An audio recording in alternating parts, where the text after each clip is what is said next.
Vous regardez HK6 Télévision à travers le monde. Bienvenue dans ce énième numéro d'Actu Soir qui sera beaucoup plus focalisé sur les diverses questions d'actualité ici à Lubumbashi. C'est notamment la délocalisation de vendeurs et vendeuses du marché musée. Nous parlerons de l'assainissement de la ville, mais aussi du scellage des bâtiments non en règle par rapport à l'hygiène. Toutes ces questions seront passées tout de suite en revue. Nous avons le plaisir de recevoir dans ces cadres Messieurs Sibif Masumba. Il est conseiller du maire de Lubumbashi à qui nous disons bonsoir et bienvenue. Bonsoir, merci. Un grand plaisir de vous recevoir pour la première fois dans ces cadres. Le plaisir est partagé, on est très contents. Merci bien. Nous sommes pratiquement à quelques heures de l'expiration du moratoire accordé aux vendeuses et vendeurs du marché musée pour qu'ils libèrent les lieux pour un projet aussi important. Dites-nous, où en est-on? Merci beaucoup. Nous venons ici d'abord, avant de vous donner toutes les précisions, nous voulons éclaircir que le projet de la délocalisation de vendeurs et vendeuses, ou soit la construction, l'innovation du marché musée, ce n'est pas un projet qui émane de la mairie. La mairie n'y est ni de près ni de loin. C'est un projet du gouvernement provincial. Bon, la mairie ayant la gestion au quotidien du marché musée, c'est là qu'elle s'implique dans de petites réunions de prise de stratégie. Alors, il y a eu un communiqué après plusieurs réunions. Son Excellence, Monsieur le Gouverneur, à travers ses services, ils ont demandé aux vendeurs de vider l'endroit pour que les travaux puissent commencer. Mais jusque-là, je pense que les vendeurs sont au marché en train de vendre. Donc, on peut dire qu'ils s'entêtent. Pas s'entêter, ils vont partir où? Ça, c'est la grande question que vous vous posez. Vous, la mairie.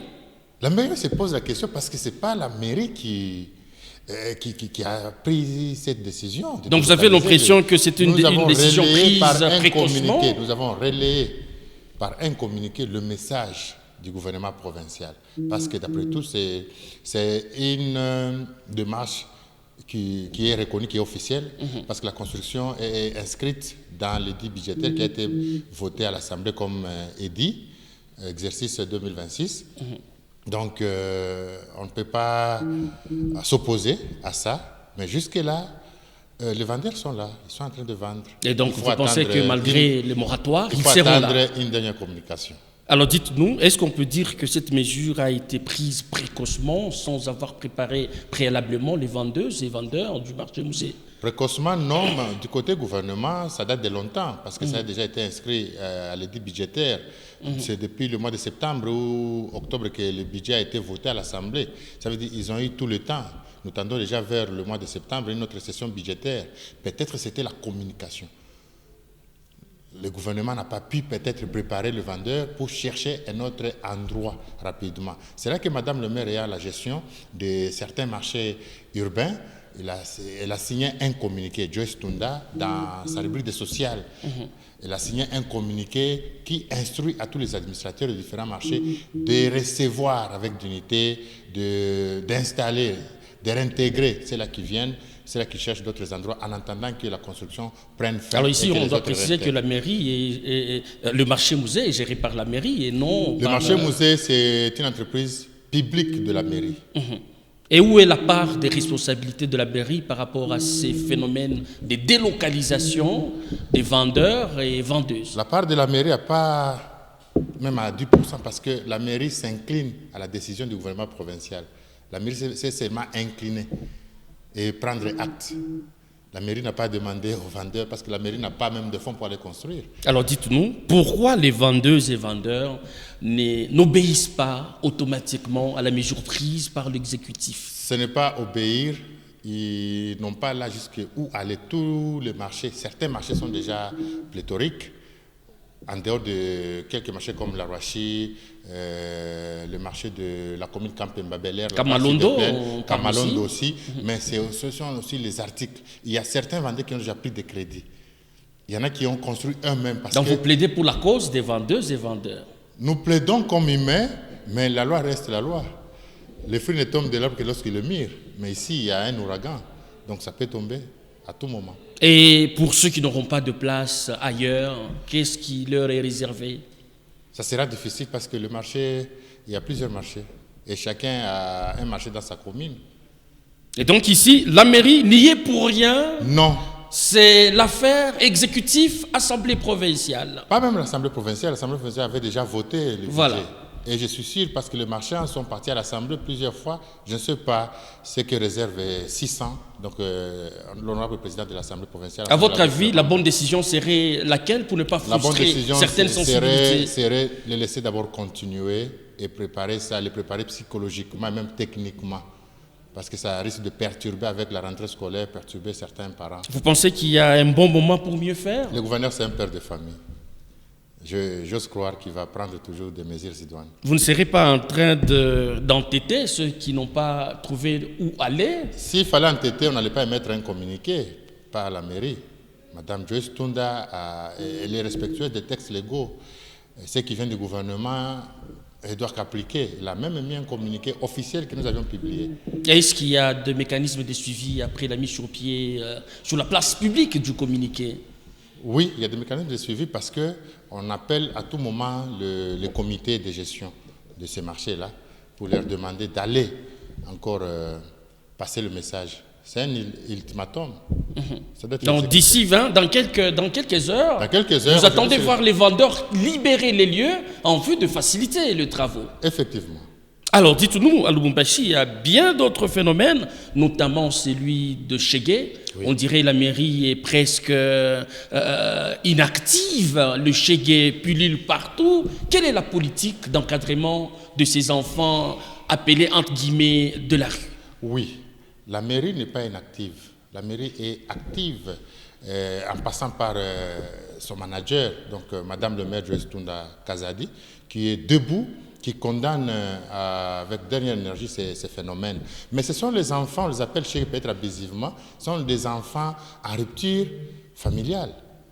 Donc, la mairie n'a pas un budget conséquent pour les encadrer. Parce qu'on ne peut pas seulement les arrêter. Je ne sais pas comment on peut voir ces enfants-là qui galèrent et la mairie aille pour les arrêter. Non, il faut d'abord chercher des mécanismes.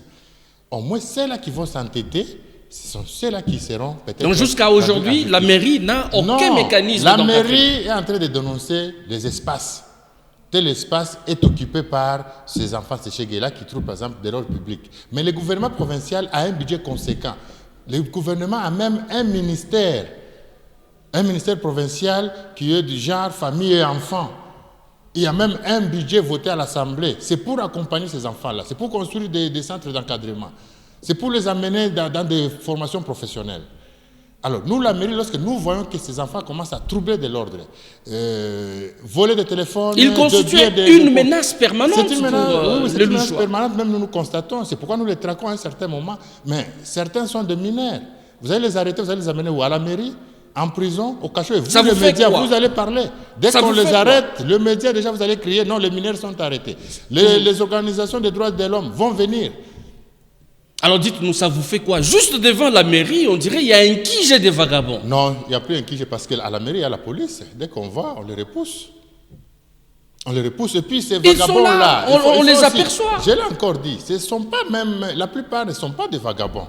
Ce sont des enfants avec des familles bien connues. Parce que lorsque nous lançons une opération de les traquer, vous voyez qu'ils vont tous disparaître. Ils rentrent dans leur maison. Alors dites-nous, et lorsqu'on les arrête, on dit Kanyamaka CC. Vous allez voir le nombre de chèques qui sont arrêtés. Ce sont les nombres de familles qui pleurent dehors. Vous allez voir que les familles viennent les réclamer. Quand vous les traquez, c'est pour les amener où concrètement? Et qu'est-ce que vous faites d'eux? Ils sont catégorisés. Il y a le majeur, il y a aussi le mineur. Quand on les traque, c'est pour les arrêter et les amener en prison. Et certains sont vous les amenez en prison? Oui, c'est là qui sont à l'âge d'être condamnés et condamnables. Donc, ils sont condamnés. Et nous travaillons avec la police que nous félicitons parce qu'à un certain moment, mais il y a une familiarité. Vous voyez, si vous voyez partout, ils sont en train de diriger leur quiche. C'est là qu'il y a à côté, il y a toujours les agents de l'ordre. Et les agents de l'ordre utilisent ce même garçon-là pour leur coup de fin. Ah bon? Vous pensez que cette complicité, familiarité... Donc, vous allez savoir qu'il y a de l'acquaintance entre eux-mêmes. Alors, la mairie est en train de prendre des mesures ensemble avec les membres du conseil provincial de sécurité, conseil urbain de sécurité, pour chercher quelques mécanismes, soit passer à la relève de ces éléments-là, envoyer Regardez quand le chef de l'État venait, aucun chèque n'a été au centre-ville. Ils ont été mobilisés. Apparemment, ils ont leur chef de troupe. Hein. C'est un circuit. Même vous, on peut vous voler un téléphone quelque part là. Dès que vous dites, j'ai $100, je cherche ce téléphone. Il y aura quelqu'un qui va apparaître et dire, donnez cet argent. Donc c'est bien structuré. Je vous amène. C'est bien structuré. C'est un système qu'il faut Alors dites-nous, est-ce qu'aujourd'hui on peut dire la mairie a failli par rapport au découragement du phénomène Chegué à La Lubumbashi? mairie n'a pas failli parce qu'à tout moment que nous sommes dans des tournées, dans de quoi, nous les traquons.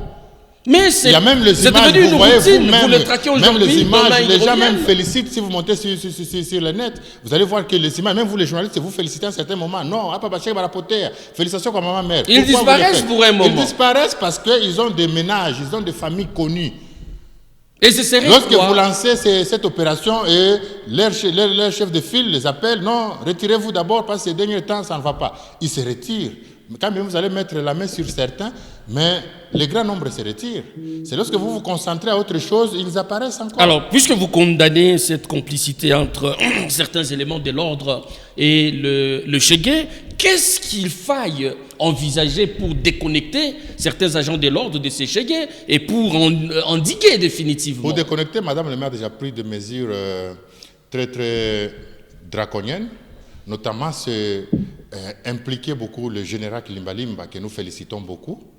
Il y a aussi une brigade à la mairie qu'on appelle la police d'hygiène, qui vont lancer une opération. La police d'hygiène s'occupe aussi de la lutte. Oui, parce que ces gens-là sont en train de salir les endroits.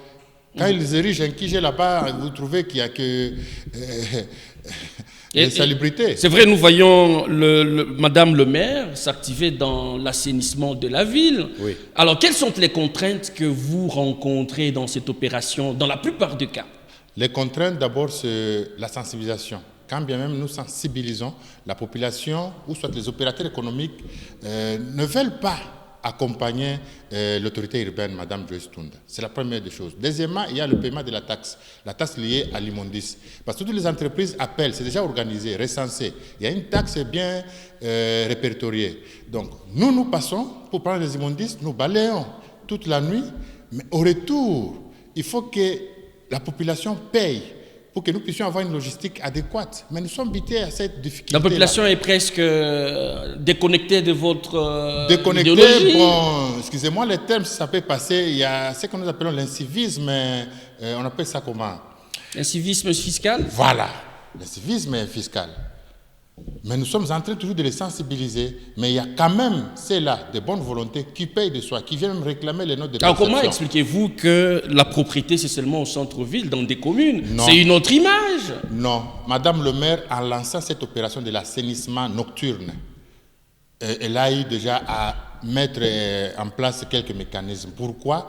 Parce que pendant la journée, il y a beaucoup d'embouteillages. Nous consommons beaucoup de carburant. Le véhicule ne parvient pas à arriver à l'endroit, au dépotoir, à temps. Et alors, nous avons lancé avec la commune de Lubumbashi, parce que c'est ça même le salon, c'est ça même la commune phare. Commune de Lubumbashi, commune de Kampemba et la commune annexe. Si vous allez du côté golfe, c'est là vous allez voir vers Alila, que vous traversez la route du golfe, les gens travaillent. Vous prenez Moussiri, c'est Kampemba. De l'autre côté, ici c'est la commune de ville, les gens travaillent. Vous prenez l'avenue Lumumba et même le boulevard Félix Tshisekedi Tshilombo. Nous travaillons. Aujourd'hui, ils sont à la Rocher. On avait commencé par 3 communes comme phare et après maintenant nous allons... Alors nous voyons vous sceller même de certains bâtiments qui font preuve d'insalubrité. Effectivement, c'est ça même, il faut frapper parce qu'il ne faudrait pas attendre que la mairie seulement vienne. Pendant que nous venons travailler chez vous, vous ne payez pas. Donc vous travaillez de force, même quand quelqu'un veut assurer sa propriété. Pas de propriété. force, nous travaillons la servitude. La servitude appartient à l'État. Et surtout ici, dans la gestion de la ville, appartient à la mairie. Nous travaillons sur la servitude. Mais vous prenez un restaurant, vous l'aménagez au niveau de la servitude. Vous prenez votre bar ou votre terrasse, vous mettez au niveau de la servitude. Vous prenez des chaises, vous mettez là-bas, les gens mangent, ils boivent, après vous laissez des bouteilles, vous partez parce que la mairie va venir balayer. Non, c'est là que lorsque nous constatons comme ça, on vous met d'abord en garde, On vous reproche, nous avons la politique d'hygiène et après nous passons maintenant pour ces... Alors, nous sommes pratiquement à la fin. On rappelle que vous êtes conseiller du maire de Lubumbashi. Avez-vous un message à lancer à tous les Louchois qui vous regardent? Je vous remercier, notre chaîne qui est la plus suivie de Lubumbashi. Et le message que j'ai est d'apaiser d'abord les marchands du marché musée, que Madame le maire est en train de s'occuper. Elle a compris les cris, elle a entendu tout ce Elle serait en train de plaider pour leur cause. Effectivement, elle doit plaider comme maman. On dirait que vous allez en guerre contre l'exécutif. Elle plaide, elle donne des moyens, elle cherche un délai, un moratoire un peu, et après elle exécute. Non, elle ne peut pas aller à l'encontre. Elle est respectueuse des textes légaux. Le deuxième message, c'est l'assainissement. Ce n'est pas une affaire de Joyce Tunda Kazadi. L'assainissement, c'est une affaire de nous tous, de tous les Louchois, de toutes les Louchoises. L'assainissement, même ceux-là qui viennent nous visiter, nous avons créé la ville de Lubumbashi, que nous pouvons rendre belle comme toutes les villes d'outre-mer. Pourquoi nous voulons que cette ville soit sale? Non. Et nous demandons à la population que l'affaire Chegué préoccupe, en tout cas, à la dernière énergie, Madame le maire. Et elle est en train de prendre déjà des dispositions. À quand la fin de Chegué sur la ville? En tout cas, incessamment. Les mesures sont déjà prises. Incessamment, vous verrez une opération Zéro de haute facture. Zéro Chegué. Monsieur Smith Masumba, je rappelle que vous êtes conseiller du maire de la ville de Lubumbashi. Merci d'avoir répondu à notre invitation. Je vous remercie aussi. Merci à vous qui nous avez suivis à travers le monde. Nous vous retrouvons très prochainement avec la même détermination. D'ici là, portez-vous bien et à très vite.